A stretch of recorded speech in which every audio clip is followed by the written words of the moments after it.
So like she's the one who coordinates our homebound communion. She coordinates our ministries to like grieving families, or our prayer shawl ministry, a number of things around that. And so she gives she's on the board for that and does a lot with it. Mm-hmm. So what That's else about how that started? No, that's great. That's great. I'll say this though. All along, I've supported the efforts, but I have never been hands-on with it. And I think that's important to hear that because the temptation for me all along was to take over, to make something happen because it wasn't happening, and I like to. So I continued to not take it over and just kept trusting it and supporting and encouraging, and it happened. And I just think that's important. So all along then, while I say this is our ministry and I'm very proud of that, I had very little to do with it happening. Very little to do with that. So I did notice that the church website includes it, but the website for Heights Unlimited doesn't say, this was started by New Heights. I mean, It's very intentional. Yeah. And I'll say for me, it bothers me a little bit because that's just a pride thing if I want my name on everything, right? Just being authentic with you. But the idea is there's a lot of volunteers at Heights Unlimited that go to other churches, and there's a lot of volunteers who don't go to any church. And they believe in the ministry of that place, of serving the people in the community who have the need. And if it has our name too boldly on it, that immediately is a turnoff to some of those people being involved. Even to people in other congregations, there's just that sense of, well, that's that church's thing, so I shouldn't do it. It's just the way people think.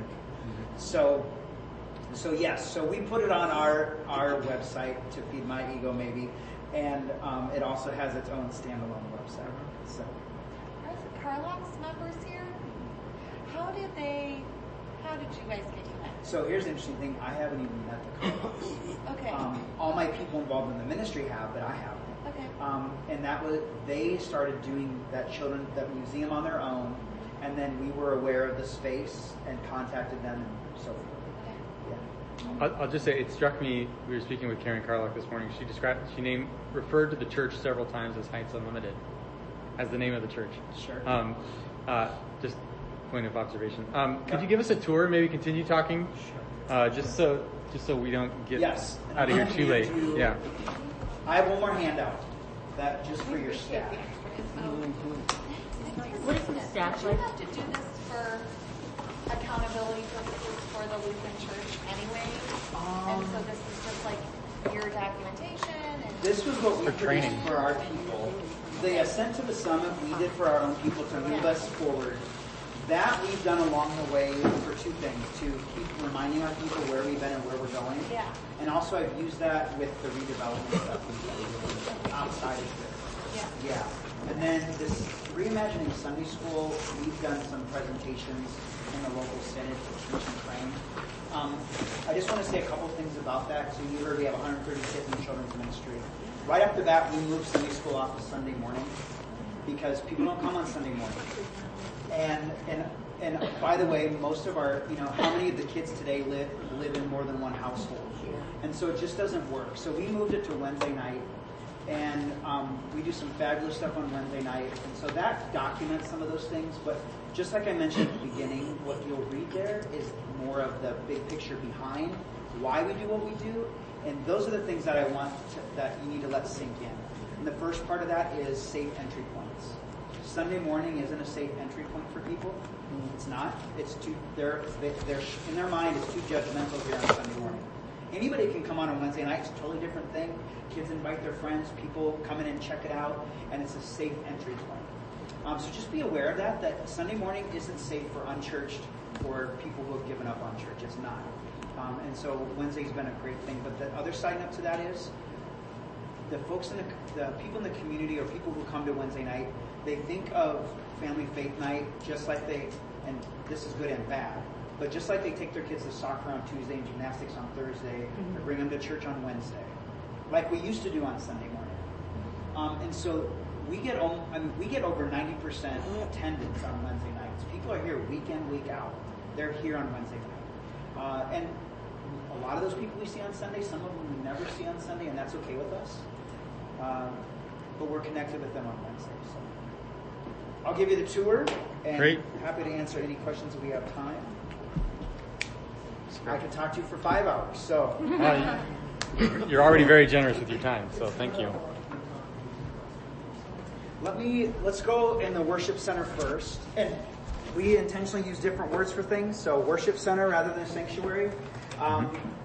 The space out here we call the gathering space because it's where people gather when they come in, and we want people to be fellowshipping. And Do people enter through the door that we came through, or Yes. that's so one of the reasons we need a new church is the poor design of this one. The front door is the back door into a hallway. It's brutal. And you see our gathering space. But you have can't. this There's low no parking ceiling. lot out there. Yeah. Yeah, it's, so this was designed at a different time. On this wall is a draft of what the new building would be and some of the things around what all that is. But yes, most of the people use the parking lot.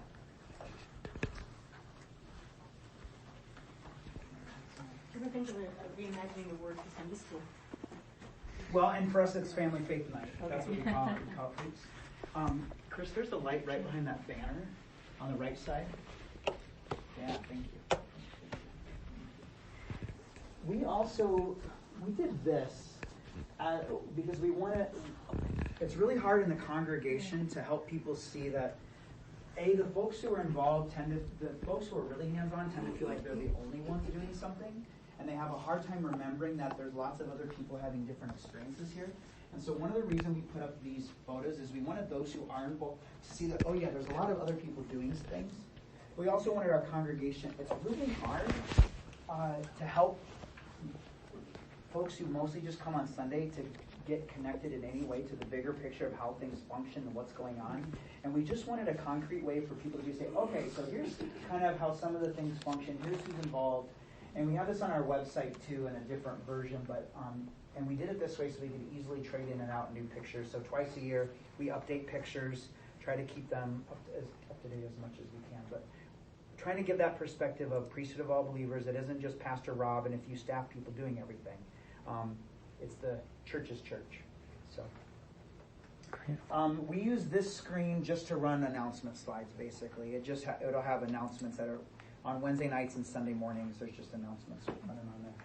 So I'll prop this open quick. You can go on in. Nothing real fancy, but first of all, we didn't create a nursery right away, but we did this family room. And we purposely don't call it a cry room. It's a family room. They're not in there because they're misbehaving or bad. That's another option. We do now have a nursery downstairs. That's another option. But we're really clear to people that we want kids in worship. And that's another reason we moved Sunday school off of Sunday. Because the one church that had it was doing it during worship. Then they weren't in worship. So we want children in worship, but if they want to be in here, they can. This soundboard, this whole area was added along the way. Actually, the family room was added too. None of this was here 12 years ago.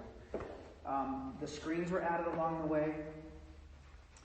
And actually, that wall that the banner's on, straight ahead below the cross, that wall wasn't here at first. And when I stood up there, I felt like I was in this big vacuum of space. And so that helps to just bring everything closer. Where you see the drums is where the pulpit used to be. The drums are out all the time. We don't put them away. We don't apologize for them. And then the whole service basically is on those screens.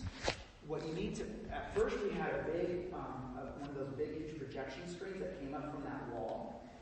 Now with the technology on the TV screens being so good, small print, you read crystal clear from back here on those TV screens because it's just so crisp and clear. So that was an adjustment at first, another one of those things. The big surprise of going to the screens was actually our over 80 crowd really appreciated it because they have trouble holding the hymnals and turning pages. We didn't anticipate that crowd liking it, but they appreciated it because they could see and they didn't have to hold heavy things and try to turn pages. So that was a surprise. But now we only have a bulletin for our 8 o'clock service. We don't have a bulletin for our 2 praise services.